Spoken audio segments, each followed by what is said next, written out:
Introduce us to mushroom cultivation, and he's a fungi educator and mycologist, and back in the early 1990s he started foraging for mushrooms and then cultivating them in the mid-2000s, decided forget the foraging, let's grow our own. And he's been teaching mushroom cultivation since 2017, and he has a long-term interest in ethnobotany and growing medicinal plants, so a very knowledgeable person. Thanks for coming from Melbourne to share your knowledge, and a big round of applause to welcome him.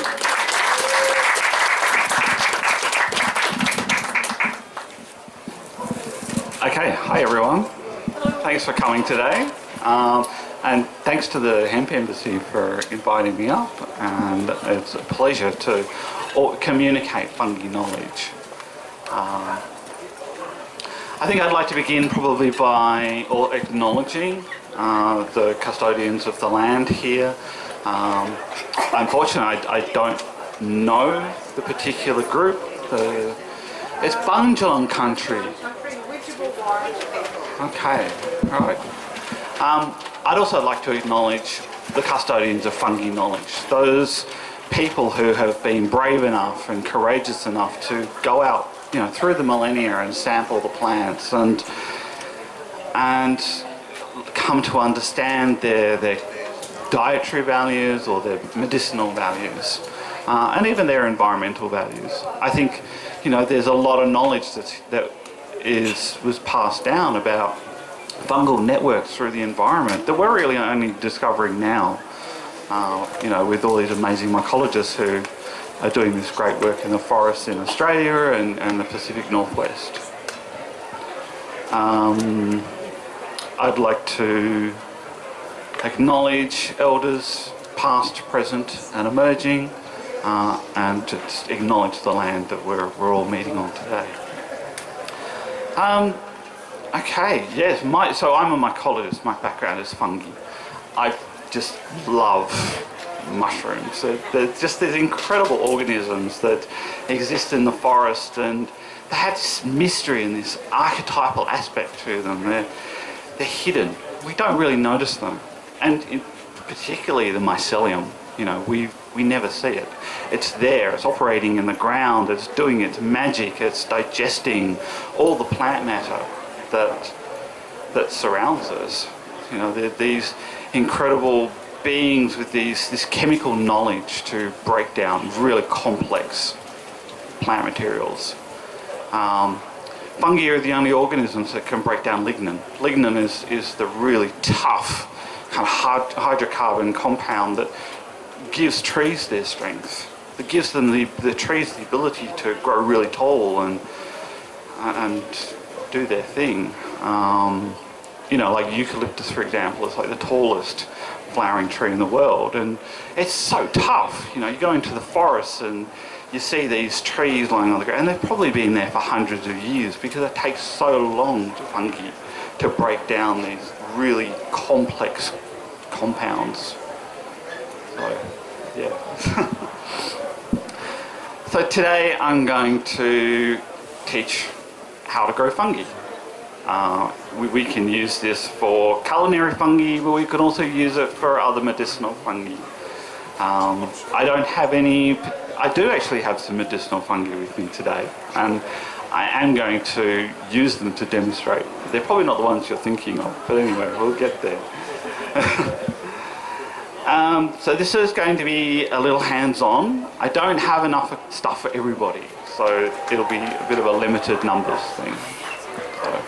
And to be fair, I also normally have slides, so hopefully you all have a bit of pen and paper, or feel free to just, make notes on your phone. I'm cool with that. So, cultivating fungi. How many people here have actually had a go? You have. I know you have. Anybody else? Yeah. How much success have you had? Have you grown mold successfully? Yeah. So hopefully I can give you a little bit of knowledge today to help you work around that. Can I ask how you tried growing? You know when you buy the oyster mushrooms or whatever, chop up some and put it in like coffee grounds or something and let the mycelium grow, and then you only buy it once and you keep eating it. Yeah, okay. Did that work for you? Yeah. It did, excellent. Yeah. Coffee grounds is usually really challenging because it goes funky. I have nothing but problems with coffee grounds. Some have grown moldy, but some have worked. Well done. And Nice. I've also grown from kits a lot of stuff that was very easy. Yeah. Okay. Cool. Inoculating in boiled white rice. Yep. Cool. Can I ask you a favour? Can you get me some cardboard? Is there a cardboard box out there somewhere? Or Does it have to be clean? no. It's really only going to be for demonstration. I've got it. Okay. Cool. Sorry, because I'm in a backpack too, I'm a little bit limited with gear I can carry. So. Who else? Who else has had a go at fungi growing mushrooms? Yeah? Success? Yeah, a success. A lot of trichoderma. Yeah, okay. Cool. Alright. So there's a number of ways you can grow mushrooms. You can buy a kit. Usually that's pretty much how most people start with growing mushrooms. You get a kit. It usually comes in a cardboard box. It comes in a form like this. And it's pretty much, it's cut and misting. So you cut the bag open, you mist it, and your mushrooms will grow from these. So this is like an oyster mushroom kit. The next way to go is to, you can buy spawn, for example. So I work for Milkwood Permaculture, and part of what we teach is in how you can buy spawn from groups like Little Acre Mushrooms or Aussie Mushroom Supplies, and you go through the process of learning how to pasteurize your substrate and then to fruit from buckets, which is kind of similar to a kit, but you get to really make the most out of your spawn for this stuff.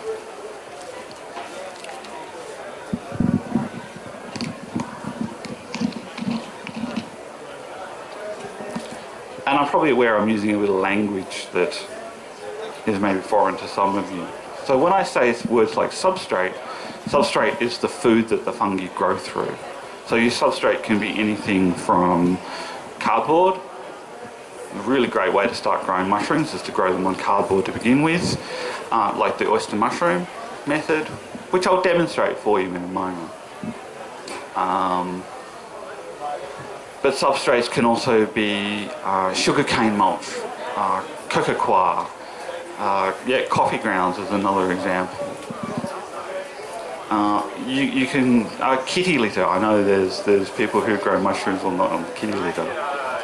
With your Used or new kitty litter? new kitty litter. That's an important point. I just thought if you have a cat, you might think, oh, rather than waste it, I'll reuse it. So I think that's a really interesting experiment, but I think because it's meat, it's probably, you don't want to go there. Yeah, and the uric acids and stuff like that. Yeah. Another method is to now this is probably for your more interesting mushrooms, is you can grow them on brown rice flour mixed with a little bit of vermiculite. I don't have the vermiculite today, so we're going to have to kind of pretend. I was hoping to find some, but I didn't. I flew in last night, so I wasn't really able to find any. So we'll just pretend. Do you all know what vermiculite is? No. Okay. Vermiculite is an expanded form of a mineral called mica. It's heat treated and it puffs up, and it's essentially neutral. There's no nutrients in it. Fungi don't grow through it or use it for any of its nutrients. It acts as a way to just bulk out your rice flour and create a bit of space, a bit of airspace within that, so that the mycelium can run through it.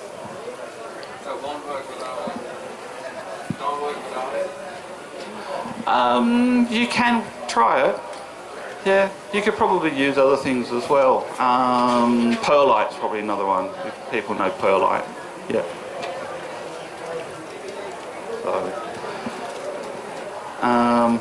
So that's substrate. So substrate is the food. So when I say substrate, it's where the fungi get their nutrients, and it's what they live in.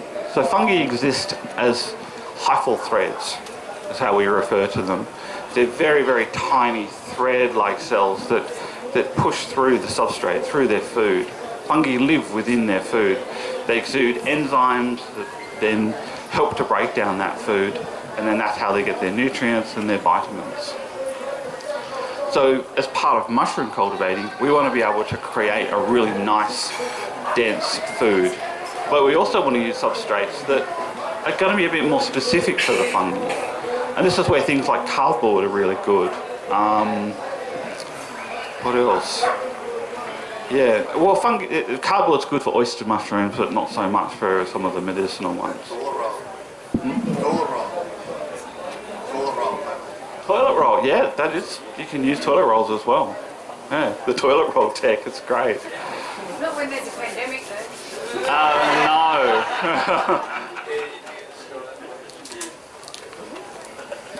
What about logs? I've seen people creating like camphor logs. Yeah, totally. People grow shiitake mushrooms in logs. Yeah, that's a more advanced technique. I'm not teaching that today. This is the beginner's class. Yes, it is. Yeah. So, can I have that kettle Alright. and hot water, please? Okay, so I'm putting the kettle on and coming back. Yeah, cool. All right. Thank you. Come on, buddy. So that's substrate, spawn. I mentioned words like spawn. Spawn is kind of a little bit more of an advanced method, but I would have loved to have been able to get to this point today to show you how easy it is to actually make your own spawn. But we can try and get there. But spawn, when you hear the word, all it means is a really dense, nutrient rich substrate which the mycelium is growing through. So this spawn it looks like rye grains. So rye grains that you get, for example, from your organic food store, you can pressure cook them and inject liquid culture or spores into them, and then grow your mycelium through. This is really the most effective way to grow mushrooms, but it's probably a little bit beyond today's workshop, unfortunately. Okay. We don't have a stand, do we? A microphone stand. Ah. That will work.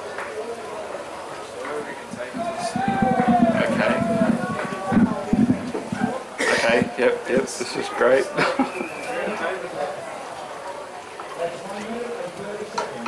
So mushrooms. A mushroom is just the fruiting body of the mycelium.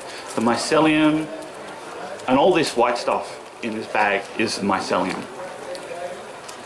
It's quite thick at this point. It's really, really quite dense.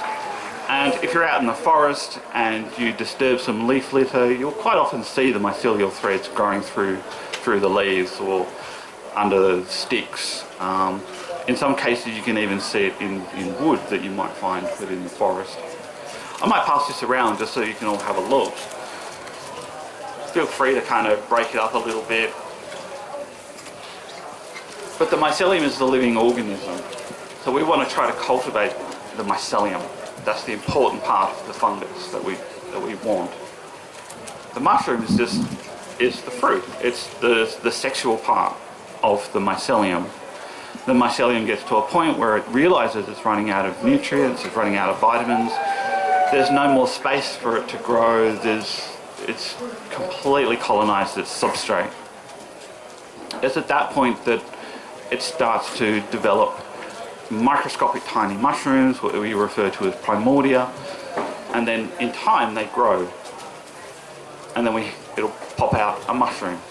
the mushroom will expand, and then the mushroom will eventually open and will start to distribute spores.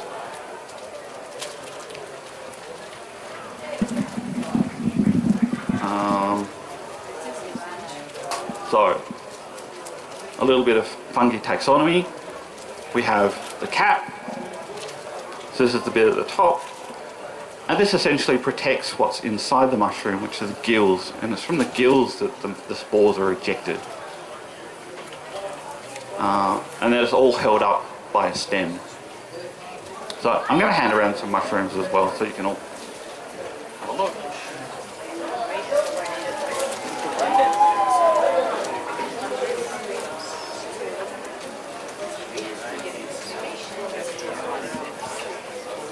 Sure. Okay.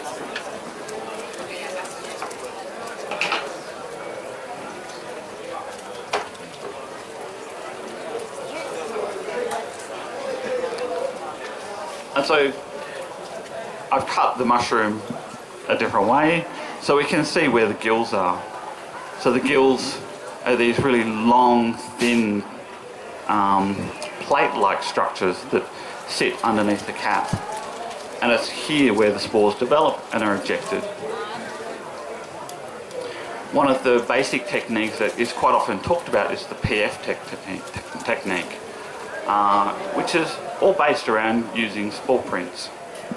So if we want to collect a spore print, we would cut the mushroom something like this. We would normally probably just pull off the stem and remove that protective white layer. I think the mushroom that's going around has a protective white layer called an annulus. We would remove that. And then you place the mushroom on a surface like that and put a cup on top, and you would just let the spores drop and collect on that surface. So no force applied, just let it naturally do its thing. No force applied, no tapping, just let it naturally drop. No. Well, it's an interesting thing, and spores are not actually, don't drop from the mushroom. Spores are ejected from the mushroom. There's this myth that gets around of, you know, pick and tap. It doesn't work. There's a really complex mechanism called ballistospory that happens where the spores collect moisture. It changes the weight of the spores, and the spores are then flung off like a catapult. And yeah, they're shot out into the environment where they're then caught by a breeze and distributed. Like you said, it's a misconception, but it's almost like a hormone that drops, and it's not in fact, it's based on the moisture content that requires. Yeah, and that's why mushrooms need humidity. They need that moisture in the air to be able to then form on the spores to be ejected.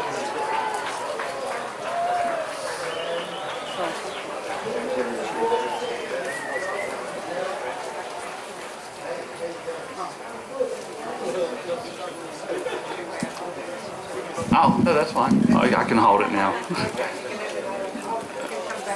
Okay. No, I wouldn't do that to you. Thank you. Okay. I went looking for some oyster mushrooms because I wanted to show you how we can use the cardboard method. I have a pot. There it is.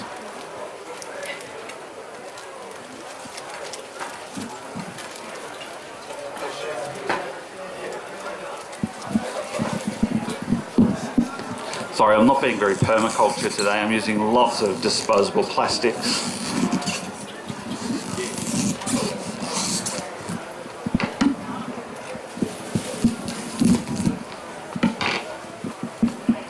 So there's two kinds of fungi really. There's primary and secondary decomposers. Primary decomposers are fungi like oyster mushrooms or shiitake, ganoderma, lion's mane. Species like that. And then the other type are primary decomposers, and they're fungi that break down plant matter that's already been partially decomposed. So fungi that grow from cow dung, for example, are secondary decomposers. they don't have the enzymes necessary to be able to break down the really tough lignin. So this method I'm going to show now is more for the wood-loving species, your primary decomposers.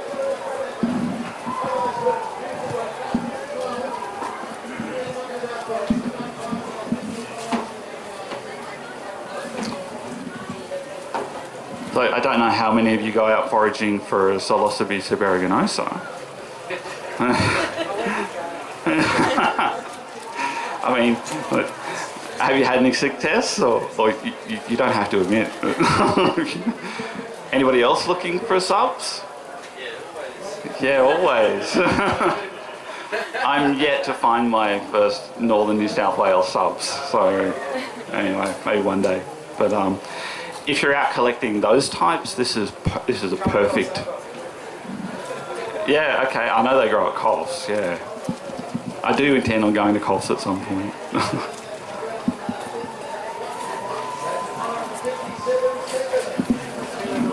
Yeah, that would be excellent.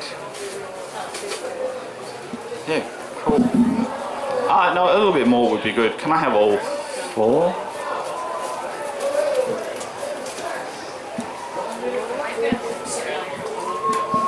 Oh, thank you. Try to remove any plastics, sticky tape. It would be a problem, but it's best to remove rubbish. Break up the cardboard a little bit.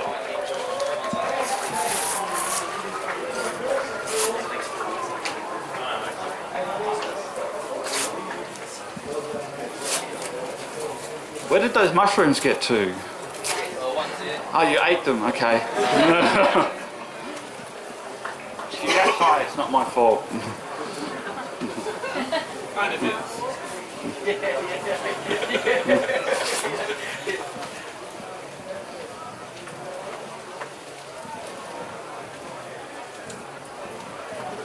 All you need is just, some broken up cardboard, and I just realised something rather silly.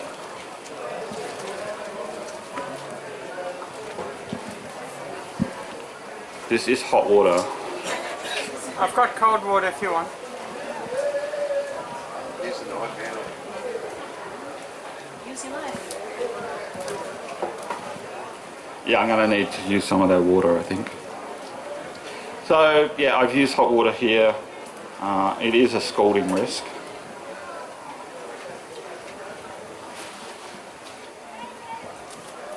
And you would let that sit in the hot water for... This is where milk thermometers are really helpful. These are one of the most useful things I have found within my own kind of mycology experience. And just let the cardboard sit in hot water that's between 60 to 80 degrees for about an hour. And that will pasteurize the cardboard. One of the beautiful things about cardboard though is that not a lot of things can derive nutrient from it. It's really only fungi that can derive the nutrients, that can break down the lignin and the cellulose that's in there. You may have other fungi that will jump in. Trichoderma, for example, does also love cardboard.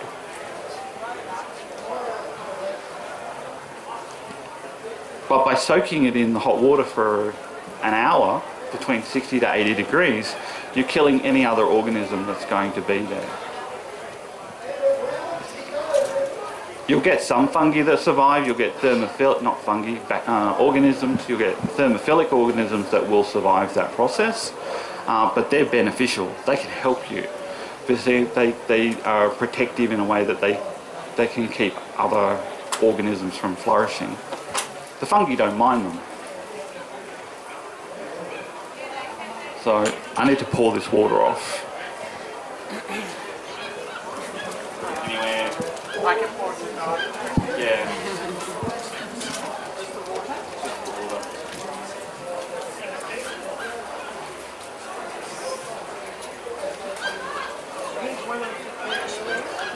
Yeah, I should have done that. Like I said, I didn't get into like I don't know, 10 o'clock last night, so Fantastic piece like you, Paul's. Fantastic piece like you, Paul's.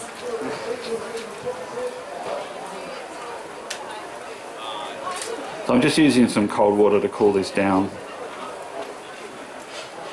And then we want to squeeze the water out. We want to get this cardboard to what we refer to as field capacity, where there's still moisture in the cardboard, but it's not dripping.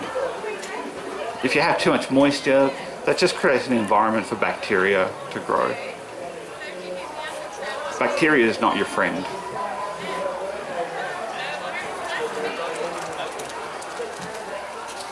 And I know in some cases, some of the glues that they use on these cardboards, bacteria seem to really like them. There must be something in them, there's like a sugar or something that allows them to really grow well.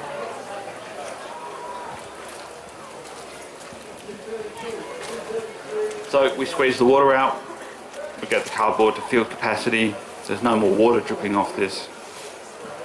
And then all we need to do is we can start breaking up the cardboard and we start to layer it in a plastic container.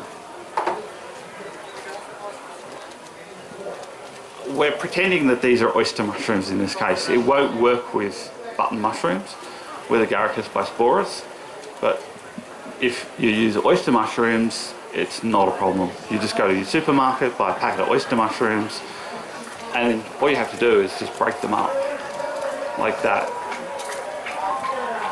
And you can spread part of the mushroom through the cardboard like that, and then keep layering it. It won't work with dried mushrooms, no. You can try this with other species, so like I said, oyster mushrooms, it's great. I haven't had luck with shiitake doing this, but I have had luck with turkey tail and Ganoderma. It seems to work okay. And of course, in theory,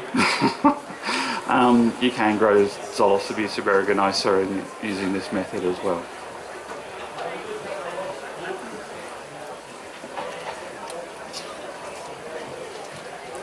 And you just keep layering like that. Break it up, spread it through. One of the really amazing things about mushrooms is that the mushroom cap is composed of mycelium. This is just specialized mycelium. So when you break it up and you add it to a substrate, the mycelium that's there kind of realizes like, oh, I'm not part of a mushroom anymore, I'm back in the environment. And it goes from being specialized mycelium to generalized mycelium, and will start to explore its environment again. So doing this, after about a week, you'll start to see the mycelium spreading through the cardboard. Within 2 weeks, it should be fully myceliated. Is that a word? Is that a word? Myceliated? It is a word. It's a legit word. Well, the proper term that's used in a lot of literature is colonized. Yeah, I know that word. Yeah, okay. So the cardboard will become fully colonized.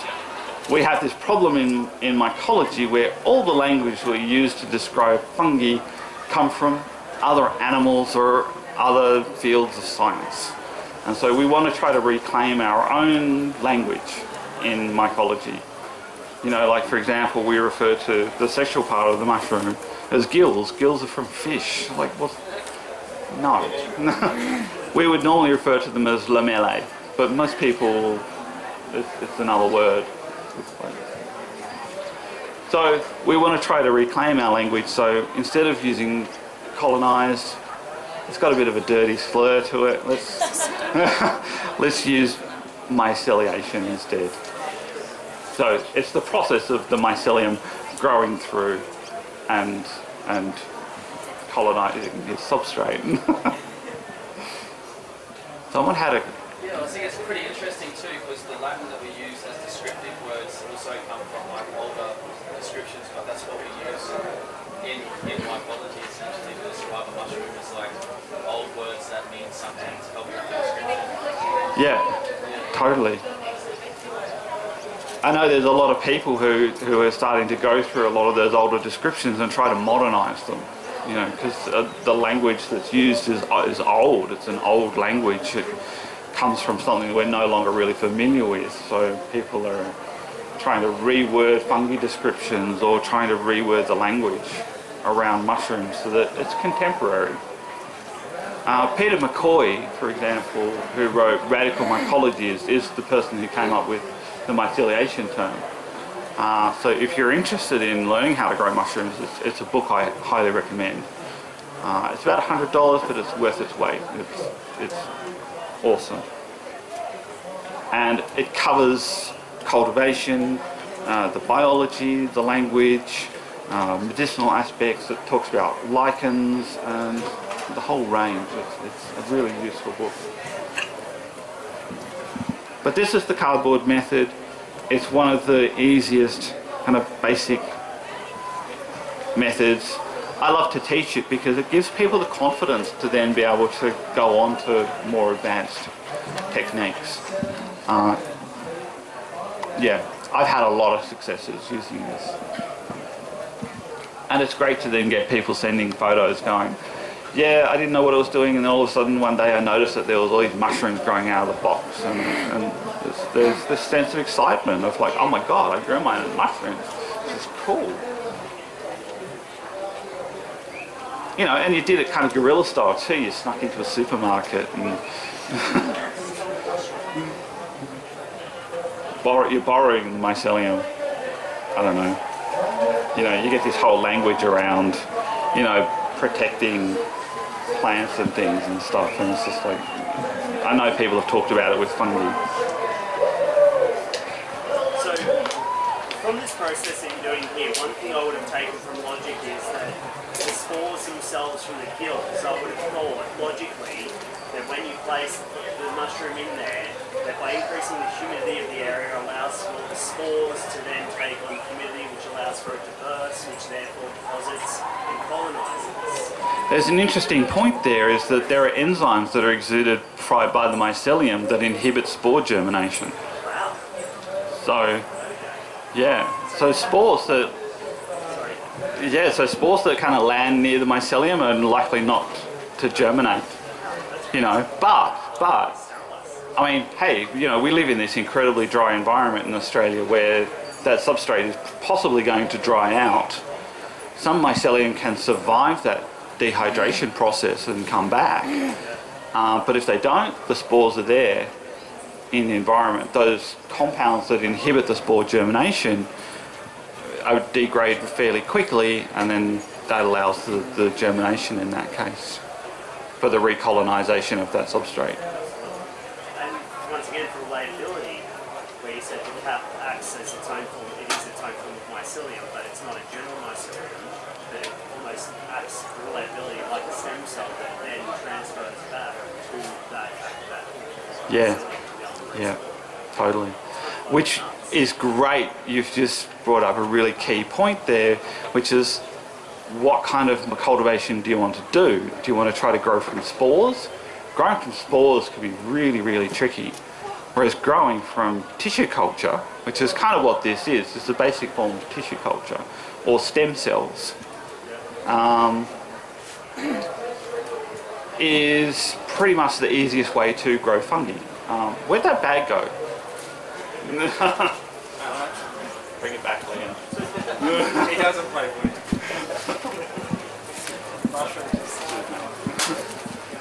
It's almost comparable to cloning method and asexual versus a sexual. So the fruit spores would be a sexual form, which, as we all know, growing from seed can be tricky. Yep.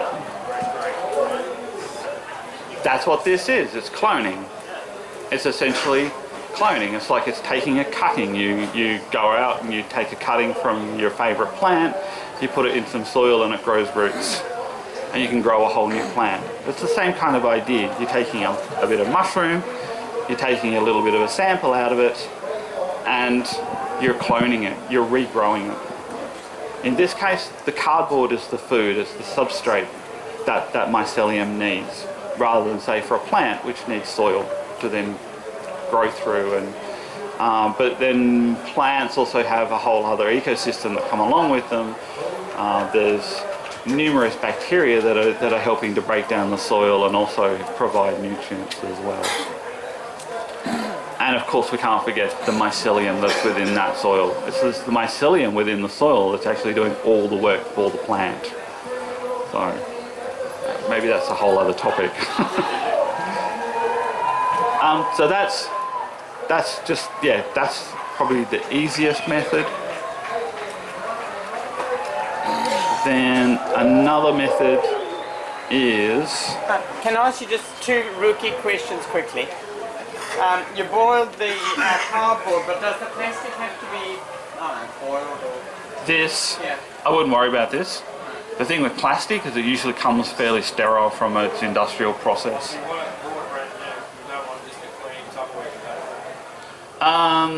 If you can use a Tupperware container, you can use one of those like glass containers, that's fine, but I would clean it in that case. I would probably get a little bit of methylated spirits and water and just, you know, clean it up. And then just one other rookie question, because I've been running around a misty sense. Is it possible to take a mushroom from, like, you know, the woodles or coals, you know, or is the cold killed it? No, the cold doesn't kill it. Okay, so I can break up something from... No, that's what I'm saying, is go to Coles, go to... Oh, Yeah, alright. maybe we don't want to... But you know what I'm saying. Go to your local organic store Yeah. and buy some nice organic oyster mushrooms. Yes. I think I went there though, I couldn't find any oyster mushrooms. Anyway.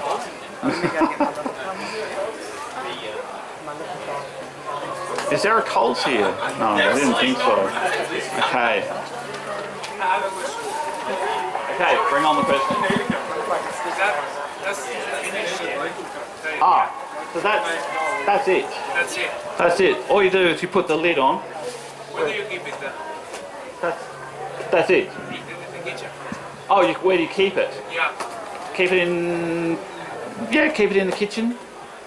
Does it have to be out of direct Doesn't have to sunlight? be... Yeah, keep it out of direct sunlight. Yeah, it's a cool dark place or something like that. A cool dark place is fine. Sitting on the top of your fridge is a pretty good place. Your fridge can be quite warm. It's a really nice kind of warm space. Yeah. Okay. Be creative. Totally.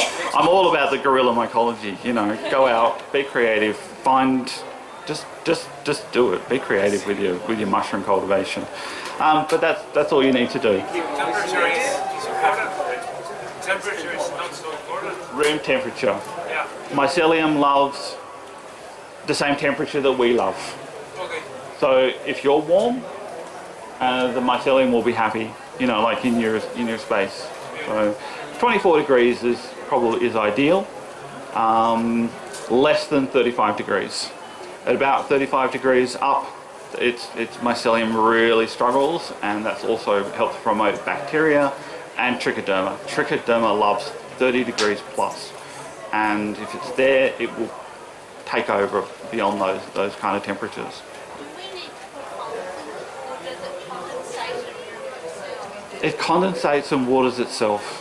So you don't. That's what I meant by field capacity. There's enough water in the cardboard.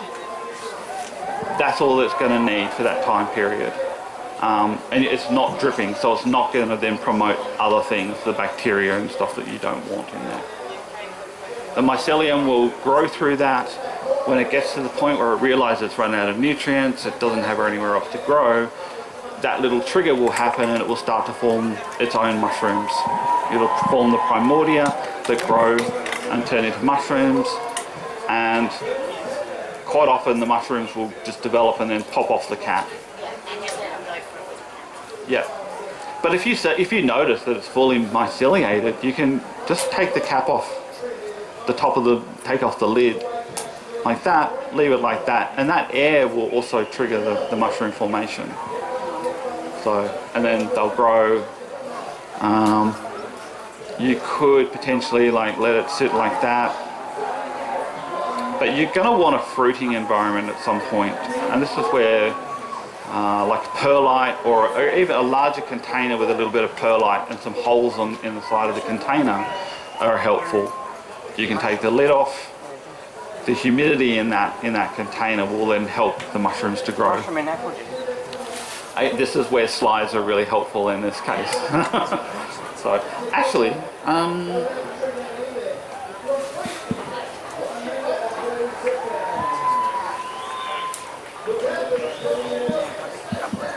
I guess I do have slides, so I can probably put them up just to illustrate what I mean. How many times will that fruit? How many times will that give? Will it fruit? Yeah, probably about twice. You won't get a huge amount of mushrooms off that, but yeah, you'll get a couple of flushes. You'll probably get 2 meals out of it, I would think. Will that largely be because of the small amount of hydrocarbons that have to feed off in there? Yeah, that's right. Yep. It does essentially work. If you just did that same method you've done there with large pieces of cardboard, like large scale, and stacked them and put the mushrooms down between them and maybe a towel or something. Yeah, can you upscale? Can you upscale that method? Yeah, just wrap it in plastic, like instead of You can totally upscale this method, and you could use, for example, like there's a whole pile of wood chips over there. You could ferment those wood chips. You can soak the wood chips in some water for 2 weeks. That will kill all the other organisms in those wood chips. And then, like, yeah, if you're growing the funky fungi that you really want and you want to upscale this method, that's what you'd do. You would ferment your wood chips. You would take, where is that container? You would take this, break it up and then spread it through those wood chips. And the same thing, the mycelium will just spread through in the same kind of process. Oh, you could use hot water if you want. Yeah, you could collect the heat and pasteurize it in exactly the same way. Just let it sit in some hot water for between 60 to 80 degrees for about an hour. Yeah, although you might want to leave it for 2 hours, depending on how thick the wood chips are. How do you ferment the wood chips? How do you ferment the wood chips? You just use a big plastic tub. You just have the chips in the tub, cover it with water, and let it sit for about a week to 2 weeks. You'll be able to tell when it's ready because it'll have a smell. It's a particular smell. It's not very pleasant. Could I also suggest that hemp chips made from hemp plants makes a perfect medium, and it just needs to be boiled in a boiler in a big cocktail for 80 degrees, and it makes a perfect medium of any cover. And came from all chips is that. Yeah, the hemp. That's the best. Sorry. How are you going there? Are you okay? Okay, cool. So I'm just finding some, yeah, go ahead, ask questions.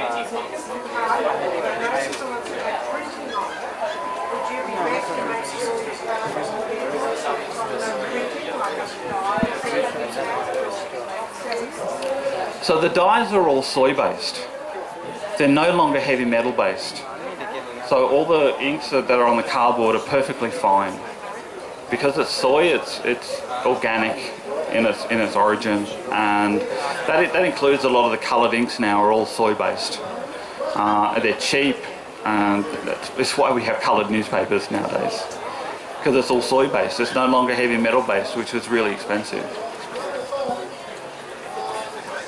I don't know how many of you can see that, but that's essentially one of those plastic storage containers.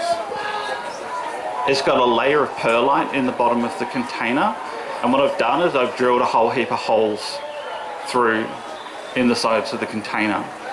The perlite will soak up water, and because of the large surface area that the perlite provides, there's a lot of evaporation going on, which creates a lot of humidity. Fungi need around about 70% humidity upwards, 70 to 90% humidity ideally, for the mushrooms to be able to grow.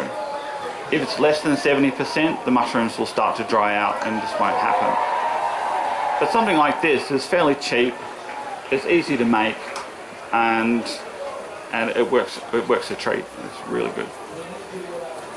That moisture content, sorry, is that both for the soil line and also for the relative humidity in the air? Sorry, can you start that question again? That's roughly 70%. Would that 70% apply to the soil line as well as the relative humidity of the air? Just repeat Yeah, the soil line. You mean like, so when a fungus grows in nature, yeah, so the humidity close to the ground is getting up to about 70% ideally. So like, you know, and that's why you go looking for particular fungi after a heavy rain, you know, because you've got the heat, you've got the moisture, you've got the evaporation going on.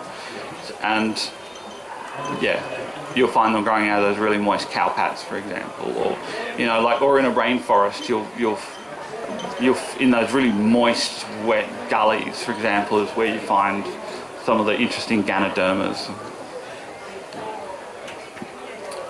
But yeah, so that's the shotgun fruiting chamber. And then do you mix from that tub your mycelium into it? Oh no, you would have it sitting inside the container. You don't mix this through. No, you just sit it within the container, just so that it's an environment that has the humidity. You can get really technical and start to develop really sophisticated fruiting chambers, but this is a great way to begin.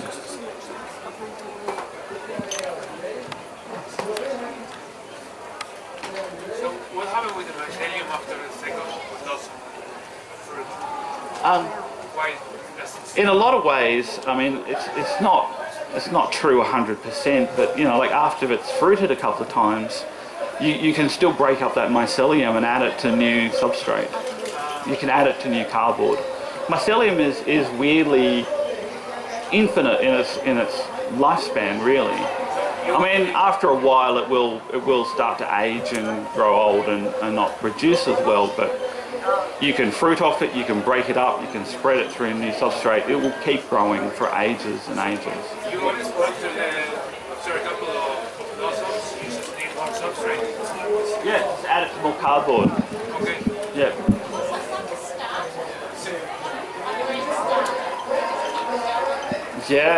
Yeah. So like, you know, like sourdough starter. Yeah. So like when you're doing sourdough, you just take a spoon and you add it to some new flour and water, and it just does its thing. You know, you make up your bread, and then you take a little bit of that, and you just keep going on and on and on. Yeah, same idea. Someone else. From the breakdown of this, does that release CO2? It does release CO2. So is that like they have those grow bags for cultivating marijuana when they need to what CO2? Did this kind of work that? Yeah, there are people that are talking about this. How can we take the CO2 from growing mushrooms and feed it into your plant crop that's in the chamber next door? Yeah. No, but I mean, and that's also why, you know, like, so the shotgun fruiting chamber, you have the holes, so the CO2 can also escape. So you've got the airflow, you've got fresh air coming in, and the CO2 is coming out. People do get there. You know, like if you want to get really sophisticated with your mushroom growing, you can get a CO2 monitor as well and do that. Yeah.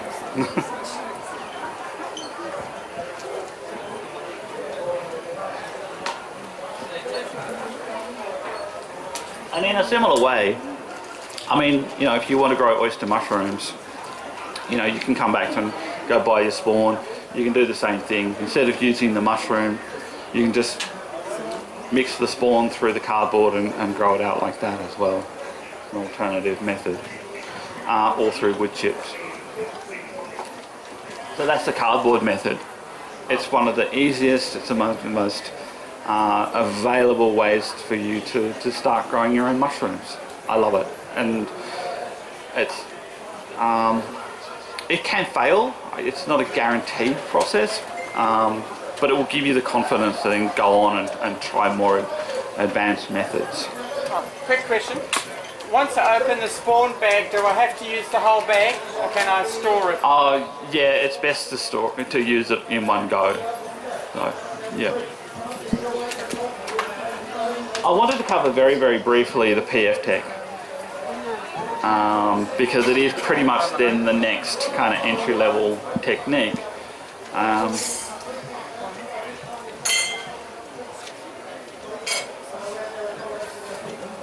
I had to go and buy this and it's not fully set up. But the PF-Tech is a technique where you can obtain a spore print. It's best to try to obtain a spore print from someone who's maybe growing in an indoor situation. If you get what I mean. And then and you can then I don't have a spore print with me, unfortunately, so but you would have spore print on foil, for example, and then using a syringe you can squirt some distilled water onto the spore print. You can scrape it and then you can draw the spores up into the syringe. I recommend something like a Lure Lock syringe. These are great. I'm going to pass a couple around so you can see what I mean.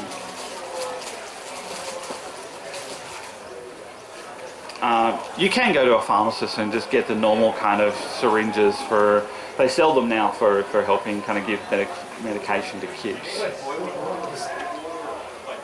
Water, distilled water or boiled Distilled water or boiled water is fine. So. Oh, I've lost, gained a different person. Can you pass that around?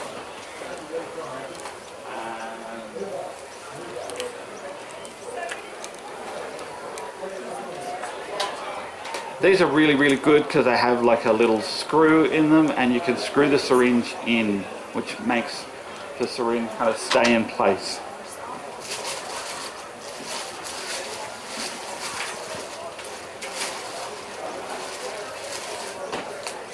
Or the needle, sorry, I meant the needle. So when you buy the syringe you can also purchase some needles. They'll come like this. And you just screw the needle in, like so. So when you're pushing it in or pulling it out of the hole, the whole thing doesn't pull off.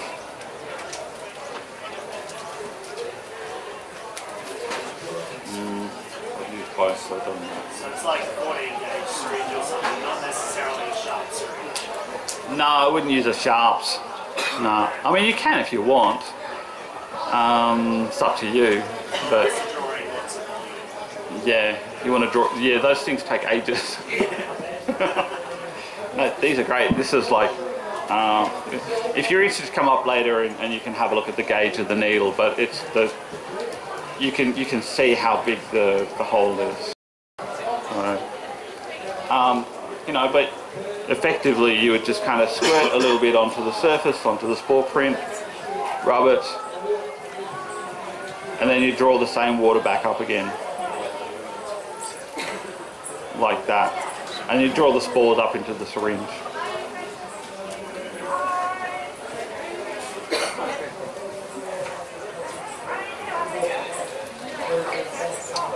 You would then, and this is where it would have been really nice to have had some vermiculite. Do you put your spore print on tin foil? Yeah, I use aluminium foil, tin foil. Yeah.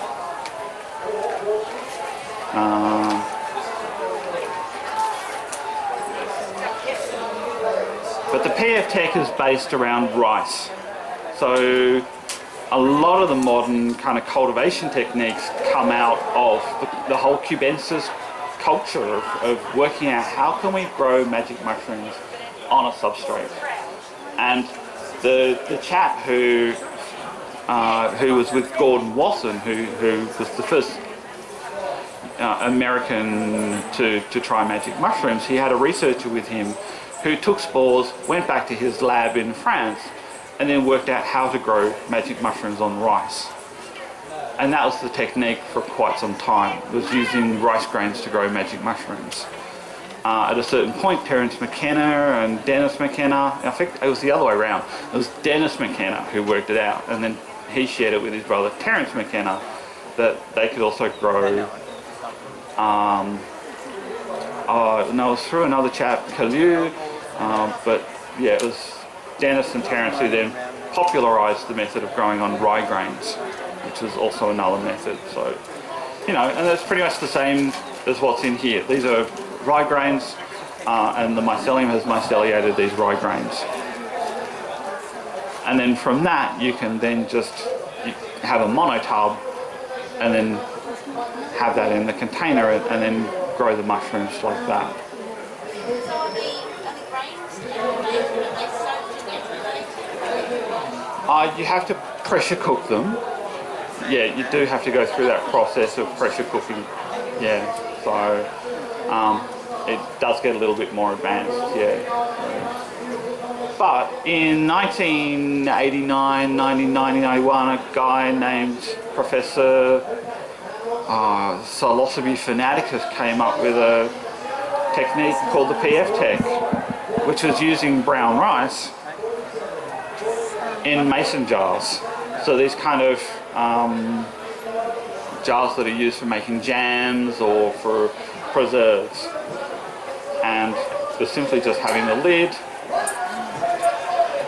The lid has a couple of holes banged into it, so like 4 holes for the injection point.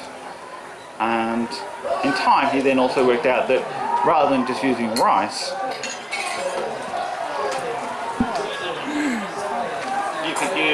you could use brown rice flour mixed with vermiculite. Unfortunately, I don't have the vermiculite today, but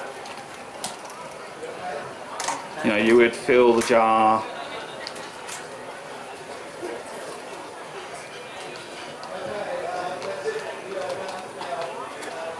My advice is to Google this technique, but I think it's 2 parts vermiculite to 1 part brown rice flour. And then you fill the jar, and then you have another layer of vermiculite sitting on top. You put the lid on, the lid has 4 holes in it. And then all you have to do is to steam that. So you have it like in one of those steamers. Let it sit in there, steam it for a couple of hours, and then let it cool down. You can take your spore syringe that you prepared earlier, and then all you do is just push down through the hole, and you inject, say, maybe half a mil or 1 mil of that spore solution in there. Let it germinate. The mycelium will grow through, and then when it's fully myceliated, all it is then is taking that off. And I mean, you would have all felt how solid that is. You know, it becomes one dense mass. And then, I'm not going to do this, I'm going to it'll create a mess, but you can just flip the jar, give it a tap on the bottom, and a cake will drop out. A solid mass. And then you have it in the shotgun fruiting chamber, and within a couple of weeks, the mushrooms will then grow off that.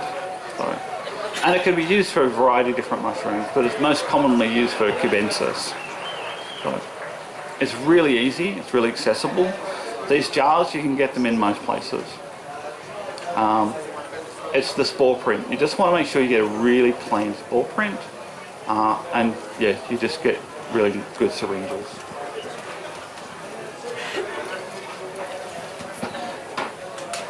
So you just put the cakes straight in the fruiting chamber, you don't give them any other substrate? Sorry, you don't give them any other substrate, you just put the cakes straight in the fruiting chamber? Yep. Yep. Or, if you want, you can then go to a monotub. What's a monotub?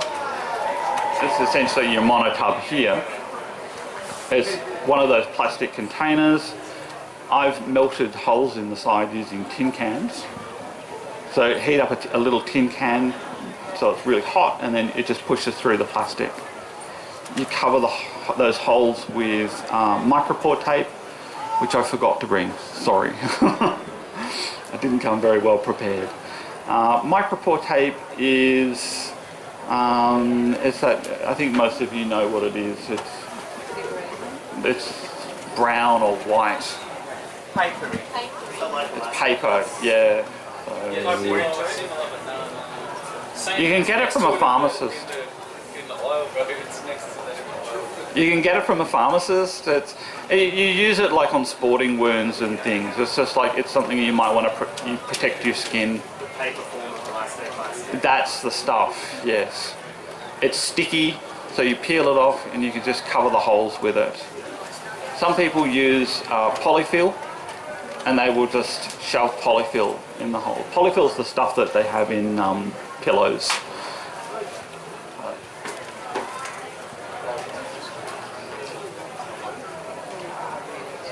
Okay, cool. That kettle. Oh, okay. Could we boil that again, or? Yep. Boil the kettle again? Yes. I think it's at 25. He finishes at 2:25. And then it's Then garlic. Sorry, you get to see all my slides.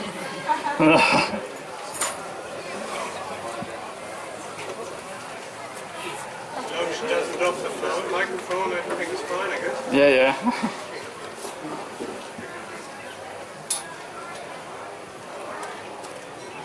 Well, that's the inside of a monotub. You know, that's what it would look like at the end of the day. If you press F11, it'll go into like full screen mode. Oh! You're a legend. Thank you so much. got a new job, IT support. Yeah. And so that's what the inside of a monotub looks like. But that's the polyfill version of where you just remove some of the plastic from your pillow and shove it through those holes. Hint, don't use polyfill. Pardon? Hint, don't use polyfill. Yes, I don't use it. Insects can climb through polyfill. They can't climb through micropore tape.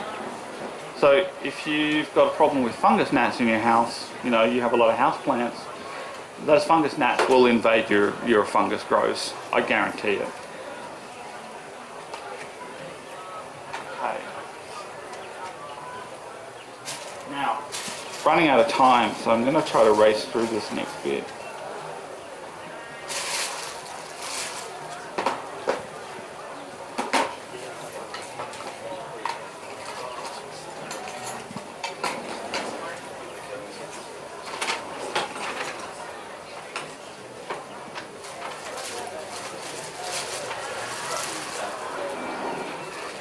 A technique I wanted to share with you today was the hydrogen peroxide agar tech, which is then that starting point for you to then go on to more advanced techniques. The beauty with the peroxide agar technique is that you're creating a functionally sterile environment where we were talking about tissue culturing earlier. It's a functionally sterile environment where you can take a little bit of mycelium from a mushroom and you can put it on agar and the mycelium will grow across the agar. So, I mean, I assume a lot of you are familiar with the idea of petri dishes. Yep. So it's that same idea.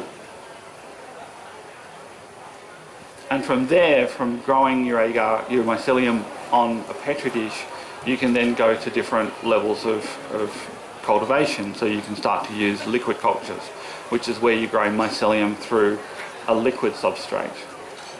So agar is great, but liquid cultures are amazing, and it forms the foundation of pretty much the entire mushroom industry. You can grow a lot of mycelium very, very quickly through a nutrient-rich liquid. You can then draw that liquid up into syringes and inject it into pressure-cooked bags of grains. And that's how this would have been created, this bag. They would have just pressure-cooked all those grains, they would have taken a liquid culture in a syringe and injected it into the grains and then mushed it up a little bit and allowed that mycelium to grow through the grains. Within a liquid culture, you're talking about hundreds, potentially thousands of inoculation points. Hot water.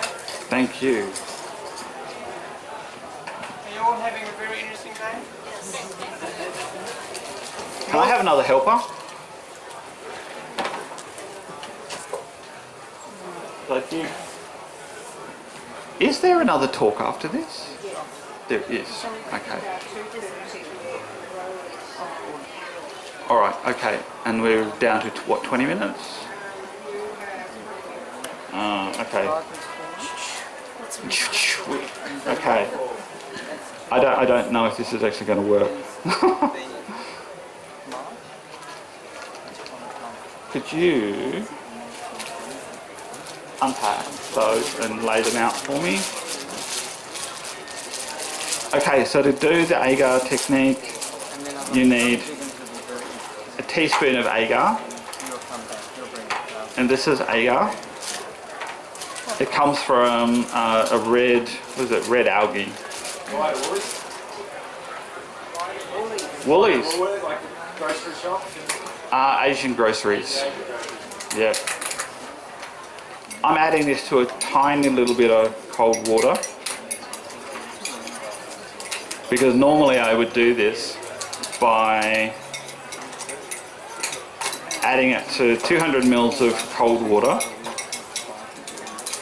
and then I would then heat the water up using like a water bath, for example. But I've discovered a bit of a cheat method where I can dissolve a little bit in a tiny little bit of water and then add boiling water.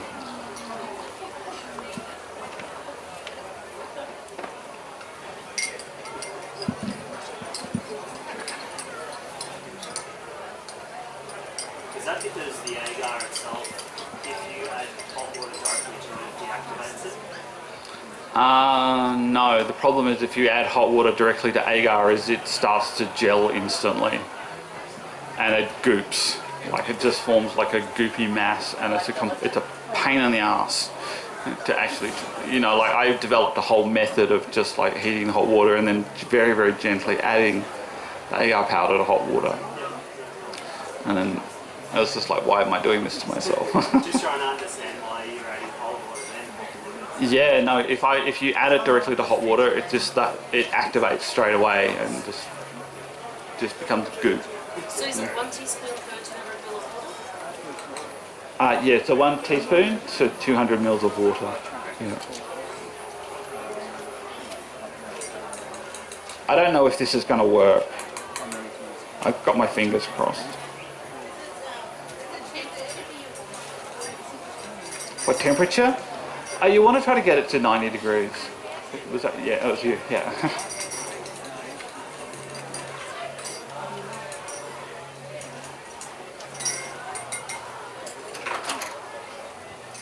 My assistant here, can you see the thickness, the viscidity? Yeah, it's quite viscid already. Alright. Okay, and then you want to add some nutrients and vitamins. So for your sugar source, so any kind of brown rice or molasses, malt extract is perfect. People even use honey or even just Nestle Milo. Sorry? Yeah, have you seen one of my talks before? Okay.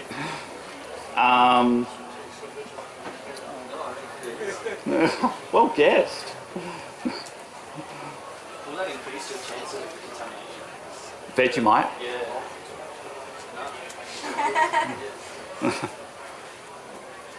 One of the better recipes is, what is it?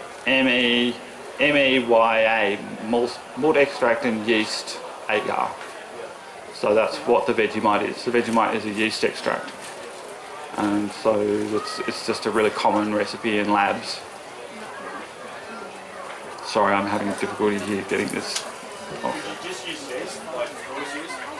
I have tried. Nah, I didn't really find it. Anyway, so to that 200 mils, for those of you writing this down, I add, I don't know, probably a little bit of like an 1/8 of a jar. I mean a teaspoon. Not very much. Would there be a problem if you put more into it? Not a problem. No. Keep in mind that the more sugar you have, the more risk of contamination. because sugar is a food source for everything, essentially.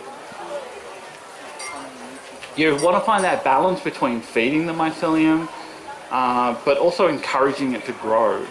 So if there's nutrients there for it to grow, it'll have that energy source, but then it also wants to be able to find more. So if there's a lack, it's going to want to seek out and search more for more nutrients.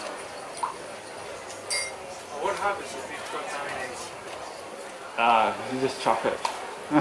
it'll just, you'll see it. You'll get like blobs of bacteria growing or other contaminating fungi. Trichoderma. Gee, they make these adult proof now, don't they?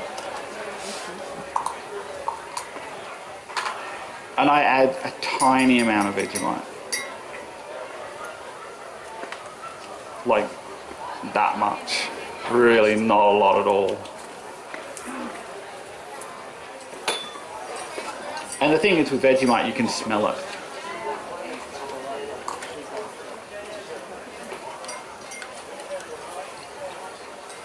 Normally I would have this in a large glass jar that's sitting in like a saucepan that I'm using as a water bath. And I'll let it kind of sit at about 90 degrees for about 10 minutes, 10 to 20 minutes. I'll then take it off the heat and let it cool down to about 50 degrees. And this is when I then add the hydrogen peroxide. So hydrogen peroxide makes this functionally sterile. Is that a 3%? Yeah, this is the 3% hydrogen peroxide. And I add it at a ratio of about 1%. There's that syringe. So to 200 mils, you add 2 mil.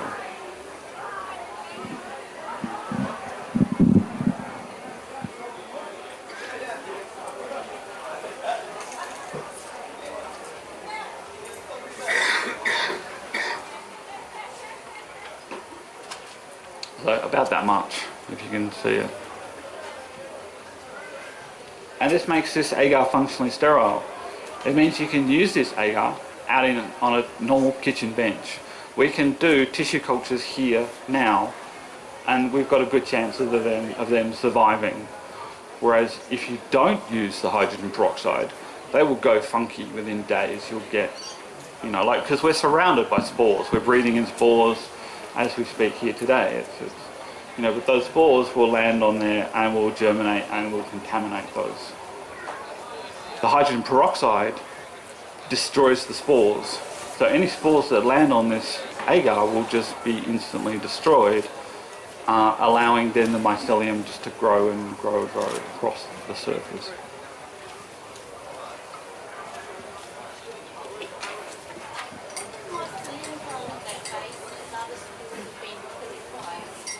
Sorry?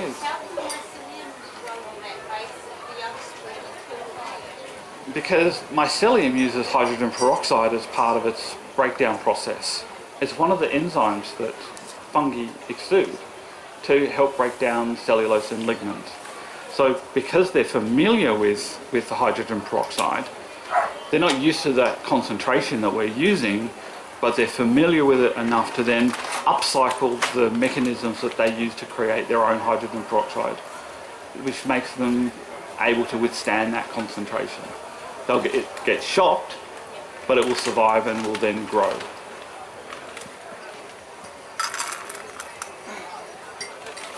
Okay, so you mix the hydrogen peroxide through, and then we're just going to pour out some, and hopefully it sets. Oh, this could get messy.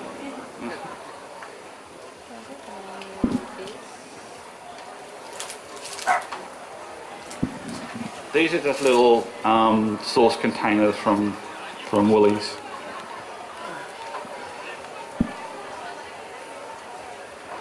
You don't need a lot in there.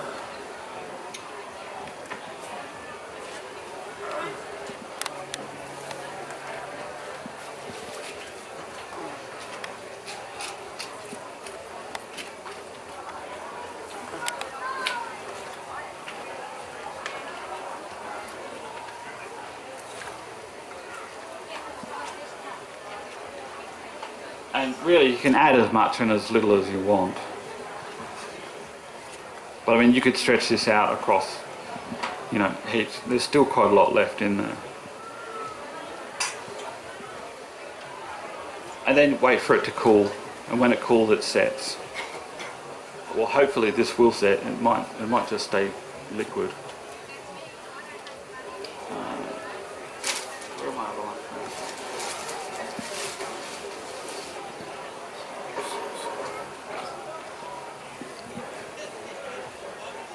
This is where a little bit of mushroom kind of taxonomy helps us too. Hang on.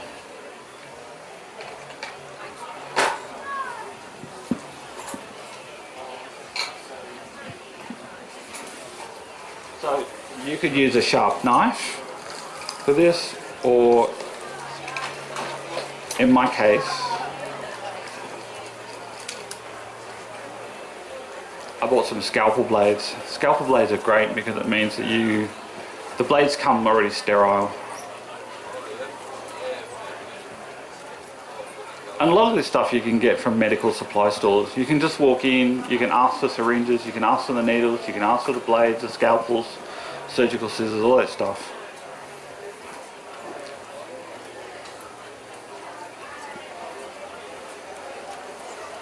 Again, because 10, okay. I lost my train of thought. Medical supply stores. Yeah, medical supply stores. So you can get a lot of this stuff from there. You walk in, there, it's easy to obtain. So pharmacies, supermarkets, medical supply stores, pretty much got your bases covered. And hardware stores, Bunnings. You can get a lot of stuff from Bunnings as well.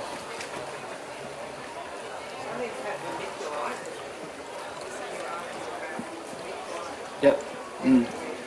Yeah, that's where you'd get a perlite. You shop the storage containers, all those things. Yeah. So the final step for this process is to then take some of the mycelium from a mushroom and then add it to the agar. So when you look at the mushroom, you might hand a couple around. Do you want to? Just so you can all see.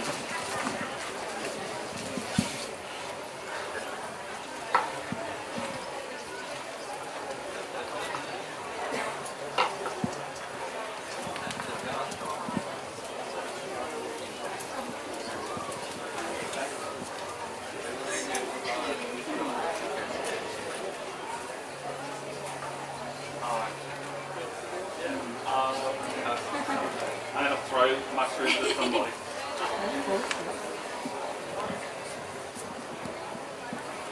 When you look at the mushroom, you can see that the mycelium that forms the mushroom has different forms. You'll see that the stem is one kind of structure. It's very fibrous in nature. It's thick and tough and fibrous. Whereas the mycelium that forms the cap is a little bit more spongy. It's a little bit more foamy in texture. The thing with the stem, because they're long fibers, it means that other fungi kind of can get in there easily and grow through up amongst some of those fibers. You'll have a higher risk of contamination from the stem. So the best part of the mushroom to use is in that spongy area that's in the cap. So I recommend a triangle around about here, like that.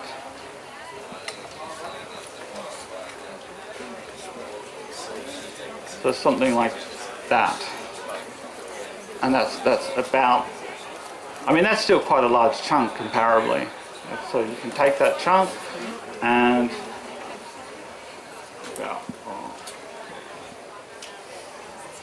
and then you just add it to the agar. This is not set, so, and then that's it. You place the lid on. And then within about a week, you'll see that mycelium growing. Within about 2 weeks, you should be about half myceliated, and about 3 weeks, it should be fully myceliated, and you have your own petri dish of mycelium that you can then go on to the next part of the process if you want to go on to that. So creating liquid cultures, for example, going on to grains. But you could also just then scrape some of that off, place it on a little bit of cardboard and let it grow across the cardboard as well. So, but I recommend giving this technique a go and becoming familiar with that process. Developing the confidence to be able to grow your own mycelium, and then go ahead with the more technical stuff.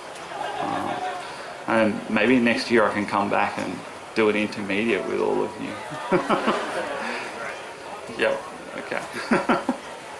So, look, at this point I'm going to take some questions on the agar technique, and Can you do an intermediate online course? Sooner than next year? yeah, sure. I'm working on that. So I am working on that. You can also Google. I did a workshop for the Queensland Mycological Society, and all these techniques are there as well. On their website? Yes. Yeah, through them. If you YouTube deep enough, you'll find it. Yeah. But no, I would love to be able to offer an online course. So, you know, it's a watch this space thing at the moment. In terms of books and things, I know this is quite a good book if you're interested in growing the magic ones. Anything by Paul Stamets is pretty good. Mycelium Running is a really good book. It covers the whole cardboard technique. And then Radical Mycology by Peter McCoy. The Trade Cotter Organic Mushroom Farming book is also excellent if you're interested.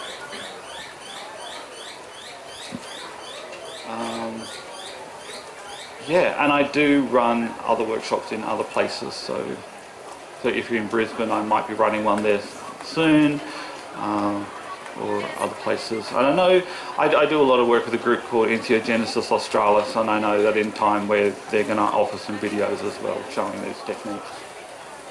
Google's your friend. Websites like Shroomery or Mycotopia are also really good. Who else? North Spore cover a lot of this stuff as well. But yes, I appreciate, you know, the hands-on stuff is also really valuable. So if you can get yourself to either one of my workshops, which is preferable, or someone else doing something similar, I highly recommend it. How do we find out about your Brisbane workshop? You can, okay, so I have a website, Guerrilla Mycology, Guerrilla Mycology. So I have a website and an Instagram as well, so I'll post information on those. So, but also other groups. I know there's a few Facebook groups around that I would advertise on. So, because I do a lot of stuff in the psilocybin space, I will advertise like on Psilosophy or PMANZ,